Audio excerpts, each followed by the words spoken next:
di dalam Quran, maka dia terkeluar daripada agama Islam. Dan lebih jelas lagi pula, pimpinan tertinggi berkata kita tak boleh pakai hadis Nabi. Betul tak?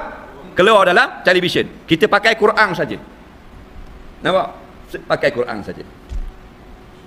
Bila pakai Quran saja, namanya golongan Quraniyun. Apa Quraniyun? Orang nak pakai Quran saja, tak mau pakai hadis. Bang, yang sebenarnya mereka menolak Quran itu sendiri. Kerana Quran kata, nampak? Apa benda ni? Kul in kuntum tuhibbunallaha fattabi'uni. Kalau kamu kasih agama Islam, kamu kena ikut Rasulullah. Faham lagi? Wa ma atakumur rasul fakhuzu. Hak Nabi mu kena terima. Wa ma nahakum anhu fantahu. Hak Nabi larang mu kena tinggal. Hak Nabi ni hak hadis Nabi. Batu Nabi kata taraktu fikum amraini, aku tinggalmu dua benda. Tapi sekarang pimpinan-pimpinan yang kepala otaknya tidak ada agama dalam otak, yang sekular, yang liberal, yang pluralism, terang-terang dah nak menjahanamkan agama Islam. Betul tak? Apakah tindakan kita? Saya nak cara saya bagi kerja saya lah makan anak-anak. Masalah itu.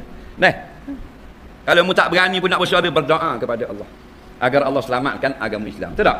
Di bumi Malaysia ini. Kalau tidak di luar negara pun. Itu tugas kita. Nah, ni tak kalau kita bersekongkol pula. Ni bukan kes politik, ni akidah. Kalau sudah pimpinan mengatakan hadis tak boleh pakai, dia sudah terkeluar dari agama Islam. Maka orang kita kalau reda dengan dia, apa ulama kata? Ar-reda bil kufri kufrun. Siapa reda dengan ucapan yang kufur, dia menjadi kafir. Oh, tak ni tak boleh kafir mengkafir. Kepala otak mau khabar fatwa.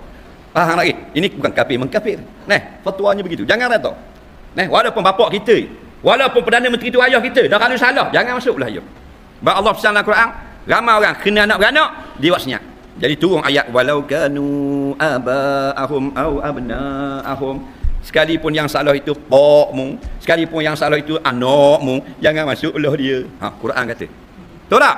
Itu baru orang panggil hidup Quran dan hadis di dalam diri.